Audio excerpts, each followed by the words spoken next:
AU Small Finance Bank, and they are one of our they are the lead sponsor of this festival. Thank you so much, Sunanda, for facilitating this and making it happen.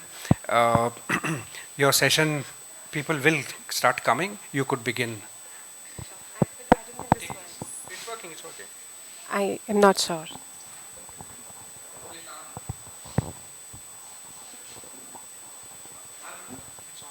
Okay. Namaskaram and good evening, everyone. It's a privilege to be here at the Green Literature Festival. It's a space where words have the power to shape our world. I grew up in Jaipur and quite literally grew up with the Jaipur Literature Festival. So when Santosh sir invited us to support the Green Literature Festival, I think both I and the organization that I represent, AU Small Finance Bank, we were thrilled. Because gathering like these bring people together who care, who reflect, and who choose consciously.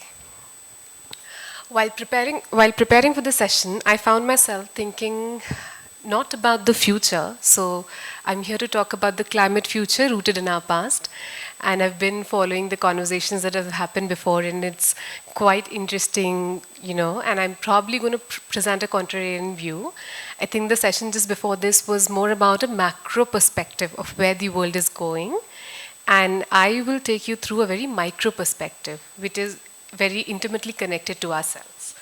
So while I was preparing for this session, I found myself thinking not about the future, but remembering something from my childhood near Jaipur.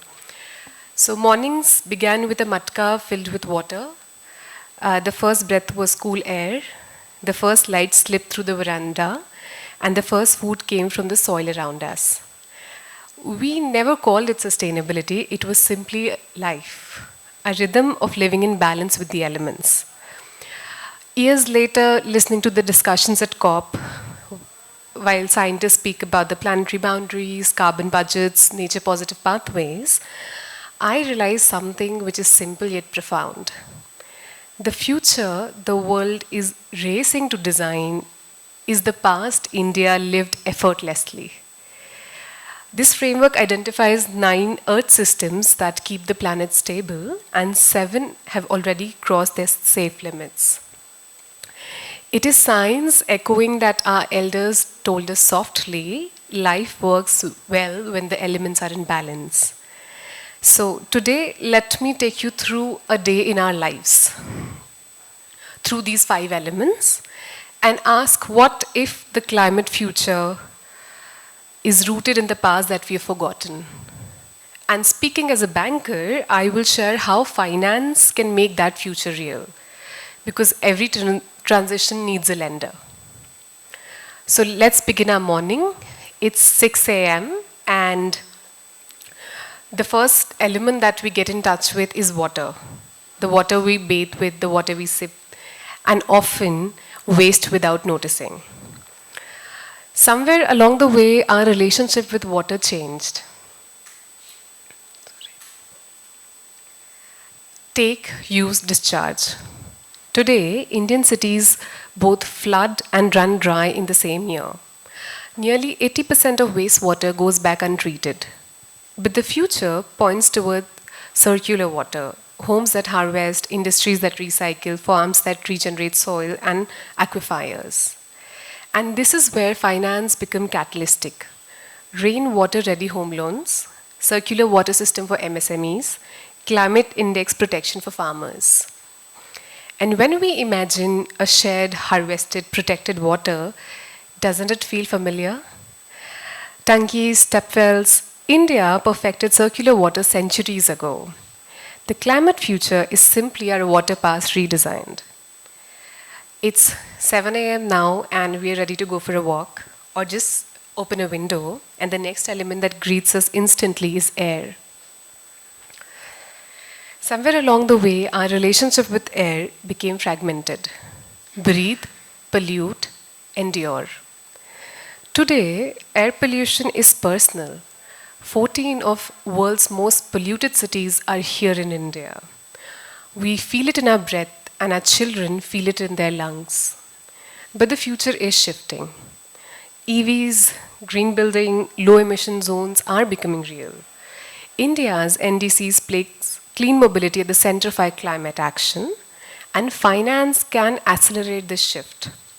EV lending, green housing, tree corridors, cooling investments.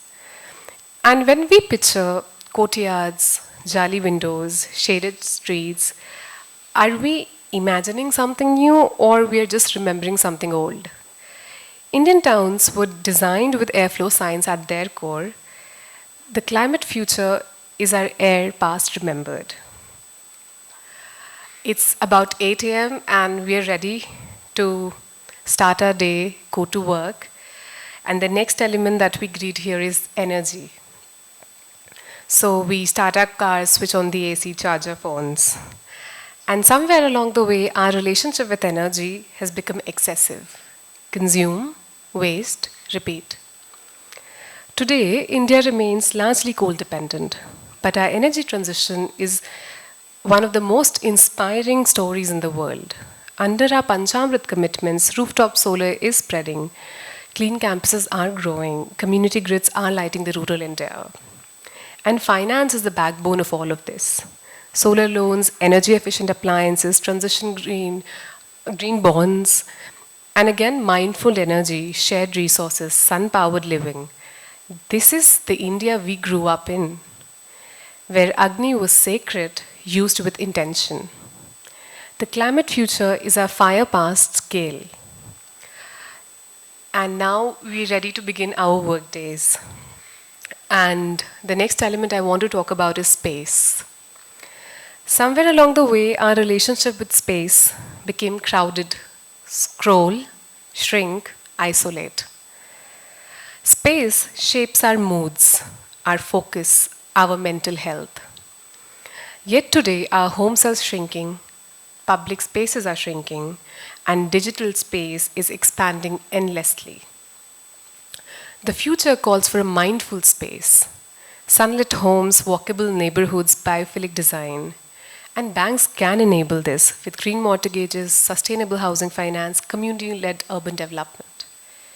And when we imagine courtyards, verandas, open space, we are not designing a new future, we are reopening a past that worked for us.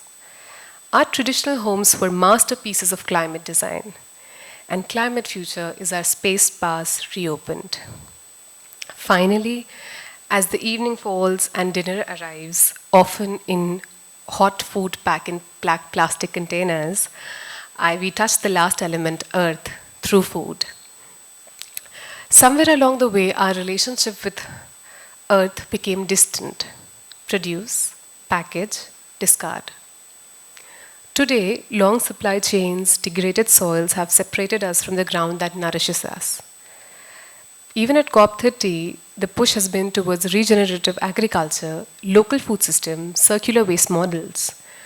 And finance can accelerate this shift. Regenerative agri-loans, FPO financing, biodiversity linked credit. And yet, seasonal diets, local food, soil-friendly farming, this was India for centuries. Once again, we are designing forward, but we're moving back home. The climate future is our earth past revived. So what does it mean for finance? The next decade of sustainable finance will be shaped by these 5 pillars: clean mobility, clean energy, green buildings, circular waste, and regenerative food systems. These are India's next big economic engines where the jobs will grow, innovation will flourish, capital will find value. And banks are the architects of this transition. We fund projects and we fund possibilities.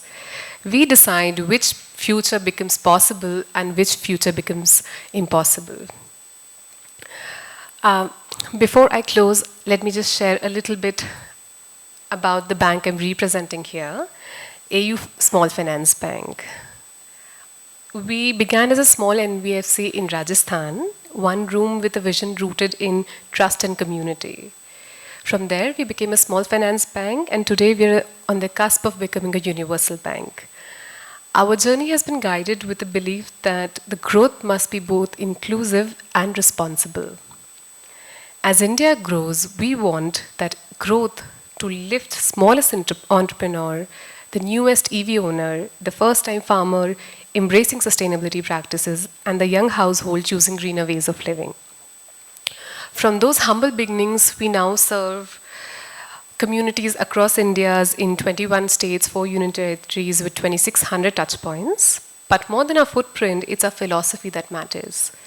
Wherever we go, urban or rural, whoever we serve, in metro or in mandis, we ask a simple question: how can finance make life better, fairer, and more sustainable for the people here? Our sustainability works rest on these 4 pillars: sustainable finance, sustainable operations, sustainable communities, and sustainability reporting. Just a few examples of the kind of work that we do. When I talk about sustainable finance, all of you might have an FD, right? You wouldn't know where the money then the bank invest. Are they investing in a coal field or in an EV? So we have a very unique product called a green fixed deposit, wherein if you give us that FD, they are only channelized into green assets. And we are very happy to say that we have done 1,300 crores of financing to renewable energy, green mobility, and green buildings. I think besides that, we were also talking about a lot of risks that climate is going to be posing. And for that, we are working with IFC in our sustainable operations. In sustainable communities, we take the feedback of everybody around us very seriously, and that's why we have a materiality exercise open to everyone. And in sustainability reporting, we have a GRI-based sustainability reporting, the impact report of everything that we have done so far, and so on and so forth. So, in closing, I'd like to say that we stand at a beautiful intersection between what the planet needs, what the India has committed to, and what our roots have always taught us. We've not been asked to invent something new, we're just being asked to live well, what we already knew. A civilization that harvested every drop, breathed with trees, lived with sunlight, built with wisdom, and ate from the soil around it. And as bankers, we hold a very unique responsibility because every sustainable future, every EV, every solar panel, every green building, every resilient farm becomes real only when someone finances it. The climate future is not ahead of us, it is already within us, waiting to be enabled, waiting to be scaled, and waiting to be financed. What's ancient is our anchor, and what's financed is our future. Thank you so much. With this, I leave you with the timeless Vedic vision. Sarve bhavantu sukhinah, sarve santu niramaya, sarve bhadrani pashyantu, ma kasyit dukkha bhad bhave, which translate into may everybody be happy, healthy, free from illness, and see goodness and harmony, and none of us suffer. Thank you so much. Thank you so much. Hello. Thanks, Sunanda, for a wonderful presentation. I think the insight that we have to dig into our past to get insights into how we do better now and plan for the future is very interesting. And I was really amazed with the green deposit scheme that you have, and you threw some numbers that with it. That's very amazing, the green deposit thing. Do we have any question to Sunanda? First of all, thank you very much. Amazing presentation. I've seen sustainability presentations around the world. That's what I do. I've never seen this kind of simplicity, this kind of clarity. So thank you very much. That was amazing. My simple question about your sustainable finance vertical: how profitable is it for you as a bank? Because if it is not profitable, it won't be sustainable itself. Thank you, and I think it's a very fair question. We do nothing, at the moment we are not doing anything different. So what I'm saying is, if you open a fixed deposit with us and we give you 7%, and if you open a green fixed deposit with us, I still give you 7%. Although I may deploy it just at about 8 or 9% because that's where the deployment happens. So I'm not making profit. And the way we have also structured this in our organization is, this is our responsibility. We are trying to look at, cheaper sources of funding, through green bonds and all of that. We're trying to tap those resources. But I don't think this department's objective is profit. This department's objective is, responsibility and giving back to the communities that we operate in. But we are at break even. We are not making loss. Thank you. That's good to know. Last question, somebody. Do you support NGOs e-waste management as a way? Absolutely, yeah. So sustainable communities is where we do. So the reason I'm here is whoever you are, we can work with you. If you are a business doing something in climate or climate tech, we'd love to work with you and support your work. If you're an NGO doing something in this space, we can work with you through communities. If you're an academician, we'd love to partner with you and learn from your knowledge. I think each and every one of you will find a way to work with you and serve you.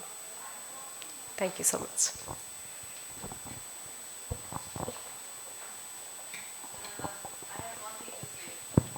I also feel sustainability, and it's always doom or gloom, And I really appreciate the fact that you were so positive about it. Thank you so much. It gives a lot of hope. Thank you so much, Sunanda.